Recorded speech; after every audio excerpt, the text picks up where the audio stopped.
Thank you. It's a great pleasure to be here, a great honor as well. I want to congratulate the organizers and the managers of this amazing project.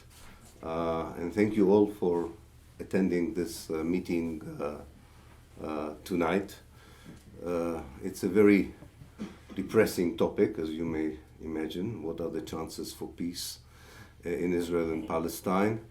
It is even more depressing if I remember correctly, that I have been giving talks under this title in the last 40 years, which means the chances have not improved probably. Otherwise, there would be a different title to this talk. But I think it is important. It is very, very important to discuss Palestine and the future of Palestine, especially in a moment where, due to the developments around Palestine, especially in Syria and Iraq, there is a tendency to push the issue of Palestine to the margins of public attention, which also reflects the lack of interest among politicians and diplomats in the future of Palestine. Whereas 10 years ago, you could have said it was still a very important topic, very high on the agenda of policymakers, of major actors in the international arena. Today it becomes less and less crucial in their eyes to do anything about Palestine. And it seems that also the traditional triggers that used to attract international attention to the need to help and solve the question of Palestine, such as an uprising or a deterioration in the conditions of living of the Palestinians, it seems that these triggers do not work anymore, because everything is compared to what's happening in Syria. And you cannot really win in this comparison. The level of destruction in Syria, which of course includes also the destruction of Palestinian life there, is such that it's very difficult to insist that first, the Palestine issue is strongly connected to the events in Syria and even to peace in Syria.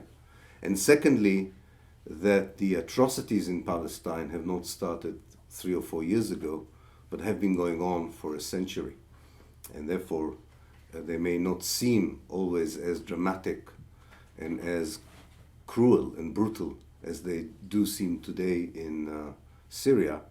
The world still needs to remember what happened in Palestine, what goes on in Palestine, and should definitely not forsake the Palestinians and their homeland.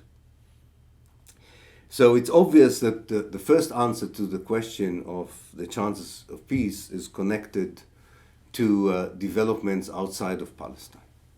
It is quite logical to say that if there will be any positive movement in Syria, and in a certain respect also in Iraq, then the world attention would be redirected, hopefully, to Palestine once more, and that always gives a better chance.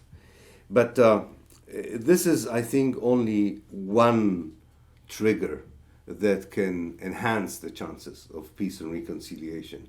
And I don't think it is the most important one, because whatever happens in Syria, I think that the events in Palestine have their own momentum and their own relevance to the future of the Middle East as a whole, and maybe even to the future of the relationship between the Arab and Muslim world and the rest of the world, no less than the events in Syria. And I think that's why we are able as human beings, as activists, as politicians and journalists who are involved in these issues, I think we're able to work on parallel lines here with more than one case of injustice that calls on our consciousness or our attention.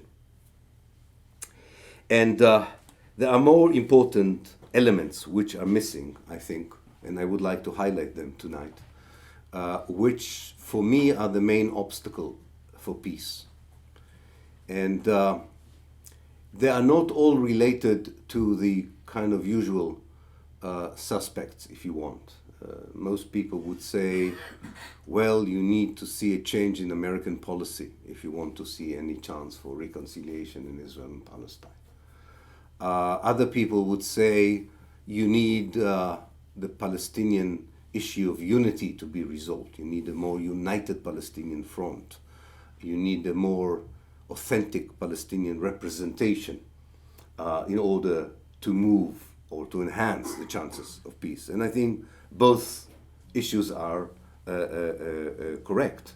Both the issue of American policy and the need for Palestinian unity. But I think there are even deeper concerns that should really interest us when we are analyzing the chances for peace in Israel and Palestine. And they are not less relevant than American policy or Palestinian unity, which again, I want to stress, I'm not underestimating the importance of these two elements. And what I mean by that is really the role that Europe needs to play, and Britain maybe in particular needs to play in the story of Palestine, both as a historical narrative, as a current problem, and as a future vision. If you look at the way the issue of Palestine is engaged with in Western universities, for instance, or how European and British media frame the question of Palestine, or if you listen to the BBC or view the BBC whenever it does its utmost to relate to Palestine in a deeper way, namely not just as an item of news, but through documentaries, in-depth analyses, and so on, there is one striking feature that I think is an obstacle for peace in that kind of treatment. And I'm just talking about the BBC as a symptom of a much wider phenomenon, which reflects the way politicians in Europe frame the issue in Palestine, the way the media in general does, and the academia and other cultural spaces or agencies when they deal with Palestine. And what is striking is the inability of all those who have a say in their local societies, or have an impact in the local society, or potential impact in their local societies about the future of Palestine, is their inability to define Zionism, the ideology behind the Jewish state, as colonialism. As if this is the worst thing you can say about an ideology of a state. There are so many societies around the world that have come to terms with their colonialist past, either as colonizers or as colonized. There are so many societies who understand that their colonialist past, and again, depends which role they played in it, is a very good explanation for their predicament in the present. Some deal with it successfully, some deal with it less successfully, but rarely does any one of these societies who was within the colonialist condition, rarely do they deny the fact that they were part of a colonialist reality. Zionism was such a clear case study of settler colonialism that it must have been an amazing Israeli success to convince Western academia, Western media, Western political system to totally ignore that fact. There isn't one course in a university or a module in the West on colonialism that uses Zionism as a case study. There isn't one encyclopedia in the world that under the entry of colonialism would mention Zionism.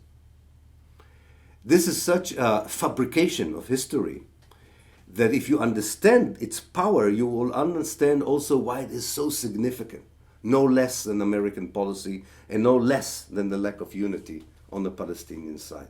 This is highly important. The fact that the colonialist project was able to present itself as something which was exactly the opposite,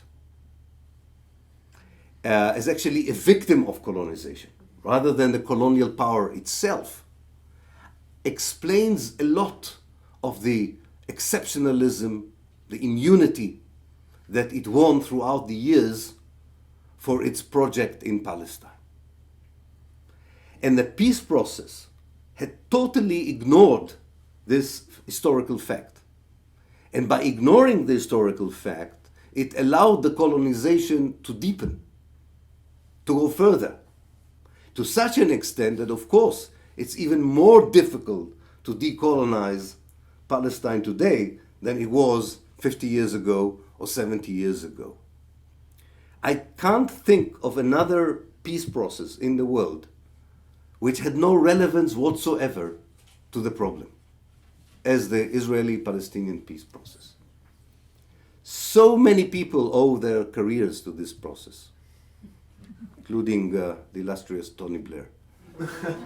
So many academics have reached the highest possible echelons in British academia because of the peace process. So many publishers made money out of books written on the peace process. And so many hopes were shattered by this peace process. It is not surprising that when you visit Palestinians, wherever they are, whether it's inside Israel, the West Bank, the Gaza Strip, and refugee camps, they are the only group in the world that will tell you that whenever there was a peace process, life became worse. Life after the United Nations partition plan for Palestinians was much worse than it was a year before. Life after the Oslo process was far worse for Palestinians than it was a year before. There isn't such a place in the world where the peace process deteriorates the life of the people supposedly who should benefit from this process. And the reason, I come back to my point, the reason that this is happening is not because bad people are involved in the peace process. And not because everybody who is part of the peace process has bad intentions or cynical interests. Of course, some do. But quite a lot of good people were involved in the peace process throughout the years. But because the framing of the conflict was wrong, it ignored the main issue at hand, it became a waste of energy, of effort, but far worse, it became a tool in the hand of the settler colonial society to continue successfully the project of the colonization of Palestine and the dispossession of its people. So when people say the Oslo Accord was a failure, I disagree with them. From an Israeli point of view, the Oslo Accord was a huge success. It fragmented the Palestinians further. It convinced Europe to finance the Israeli occupation, which was very costly before Oslo. And it provided Israel another 30 years of immunity from any international condemnation. So from an Israeli perspective, it was a great success. From a Palestinian perspective, it was a disaster which is no less significant than the disaster of 1948. But unlike 1948, their own leadership signed that disaster themselves.